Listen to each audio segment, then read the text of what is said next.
Konsep pasar modal dan pasar uang. Pengertian pasar modal dan pasar uang.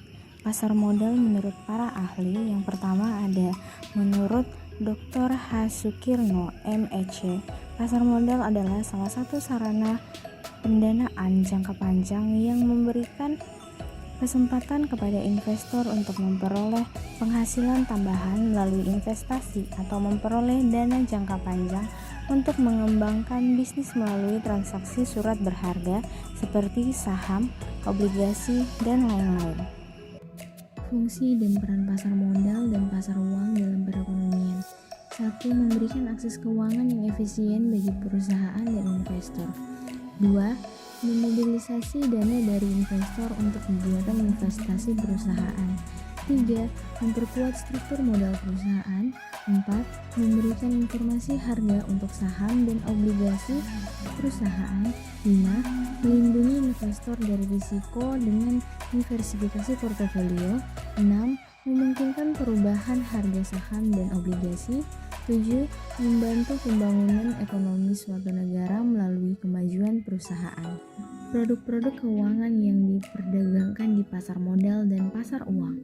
Produk yang dipasarkan di pasar modal, saham biasa, saham preferen, dan obligasi. Produk yang dipasarkan di pasar uang, surat berharga, komersial, deposito berjangka, dan lain sebagainya. Jenis-jenis analisis fundamental. Yang pertama ada analisis kualitatif, melibatkan penilaian terhadap faktor-faktor non-angka yang dapat mempengaruhi kinerja perusahaan seperti manajemen, strategi bisnis, reputasi merek, dan kondisi industri. Yang berikutnya ada analisis kuantitatif, melibatkan evaluasi angka-angka dan data keuangan perusahaan seperti laporan keuangan, rasio keuangan, indikator kinerja. Faktor-faktor yang mempengaruhi harga pasar modal dan pasar uang. Yang pertama adalah faktor ekonomi, perubahan dalam kondisi ekonomi makro seperti pertumbuhan GPD, inflasi, suku bunga, dan kebijakan moneter dapat mempengaruhi harga pasar modal dan pasar uang. Yang kedua adalah faktor perusahaan, faktor-faktor seperti kinerja keuangan, prospek pertumbuhan, manajemen perusahaan, dan faktor-faktor industri dapat mempengaruhi harga saham dan obligasi perusahaan. Yang ketiga ada faktor pasar, sentimen pasar, permintaan dan penawaran, likuiditas pasar, dan faktor-faktor psikologis investor juga dapat mempengaruhi harga pasar modal dan pasar uang. Analisis rasio keuangan. Yang pertama, rasio profitabilitas, contohnya rasio laba bersih terhadap penjualan atau rasio laba bersih terhadap ekuitas. Yang kedua, rasio likuiditas, contohnya rasio lancar atau rasio cepat yang mengukur kemampuan perusahaan yang memenuhi kewajiban jangka pendek. Yang ketiga, ada rasio solvabilitas, contohnya rasio hutang terhadap ekuitas atau rasio hutang terhadap aset total yang mengukur tingkat kewajiban perusahaan. Yang keempat, rasio efisiensi, contohnya rasio perputaran aset atau rasio perputaran piutang yang mengukur efisiensi penggunaan aset perusahaan. Pengertian manajemen risiko menurut Profesor Dr. Jogianto, MSI.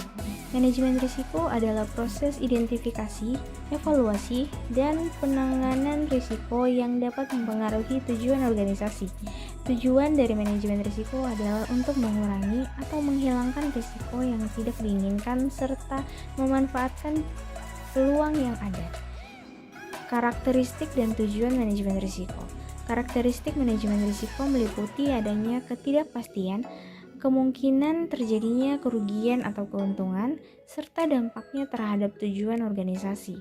Tujuan manajemen risiko adalah untuk melindungi nilai aset, mengurangi kerugian potensial, meningkatkan keputusan bisnis yang lebih baik, dan meningkatkan kinerja organisasi secara keseluruhan. Proses penerapan manajemen risiko. Proses penerapan manajemen risiko meliputi identifikasi risiko, evaluasi risiko, penanganan risiko, dan pemantauan serta pengendalian risiko. Identifikasi risiko dilakukan dengan mengidentifikasi semua potensi risiko yang mungkin terjadi. Evaluasi risiko melibatkan analisis dan penilaian terhadap profitabilitas terjadinya risiko dan dampaknya. Penanganan risiko dilakukan dengan memilih strategi pengelolaan risiko yang tepat seperti transfer risiko, mitigasi risiko, atau retensi risiko. Pemantauan dan pengendalian risiko dilakukan untuk memastikan bahwa strategi pengelolaan risiko berjalan efektif. Jenis-jenis risiko dalam investasi di pasar modal dan pasar uang. 1. Risiko sistematis dan risiko tidak sistematis. Risiko sistematis adalah risiko yang terkait dengan kondisi pasar secara keseluruhan dan tidak dapat dihindari oleh investor. Contohnya adalah risiko perubahan suku bunga, risiko perubahan nilai tukar, dan risiko perubahan harga saham. Risiko yang tidak sistematis adalah risiko yang terkait dengan perusahaan atau sektor tertentu dan dapat dihindari dengan diversifikasi portofolio. Yang kedua ada risiko pasar, risiko kredit, risiko likuiditas, risiko operasional. Risiko pasar adalah risiko yang timbul akibat fluktuasi harga aset atau instrumen keuangan di pasar. Risiko kredit adalah risiko yang timbul akibat kemungkinan pihak yang berhutang tidak mampu atau tidak mau membayar kembali pinjaman atau kewajiban finansialnya. Risiko likuiditas adalah risiko ketidakmampuan untuk membeli atau menjual aset atau instrumen keuangan dengan cepat tanpa mengalami kerugian signifikan. Risiko operasional adalah risiko yang terkait dengan kegagalan proses, sistem, atau orang dalam situasi atau suatu organisasi. Tools dan teknik manajemen risiko. Yang pertama ada diversifikasi portofolio atau asset allocation. Diversifikasi portofolio juga dikenal sebagai alokasi aset, adalah suatu teknik manajemen risiko yang melibatkan penempatan dana investasi dalam berbagai jenis aset yang berbeda.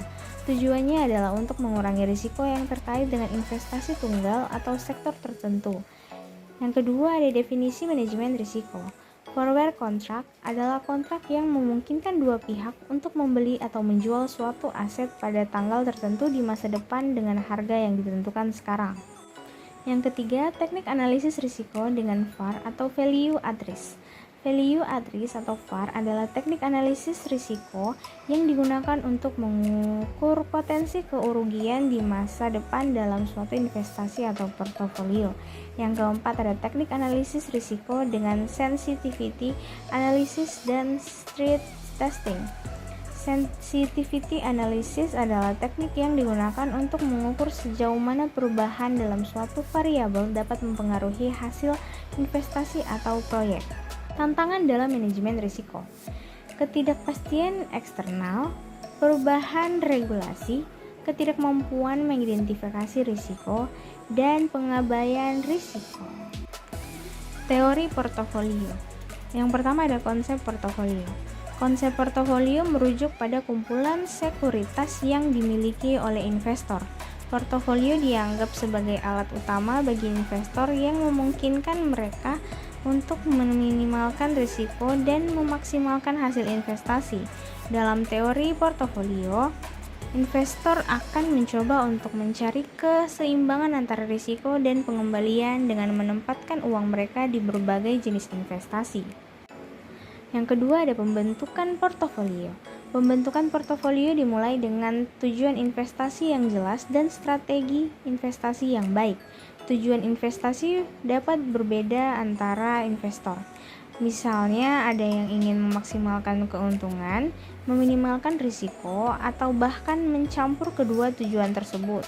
Strategi investasi berarti menentukan jenis sekuritas yang akan dibeli oleh investor, serta jumlahnya. Selain itu, investor juga harus memperhatikan faktor-faktor seperti ketersediaan dana, waktu investasi, serta faktor-faktor pasar yang mengaruhi portofolio mereka. Yang ketiga, diversifikasi portofolio. Diversifikasi portofolio adalah praktik umum di mana investor membeli berbagai jenis sekuritas dalam portofolio mereka. Tujuannya adalah untuk meminimalkan risiko dengan membagi dana mereka di antara berbagai sekuritas yang berbeda. Dengan memiliki portofolio yang terdiversifikasi, investor dapat mengurangi risiko yang terkait dengan investasi pada satu jenis sekuritas saja. Terima kasih.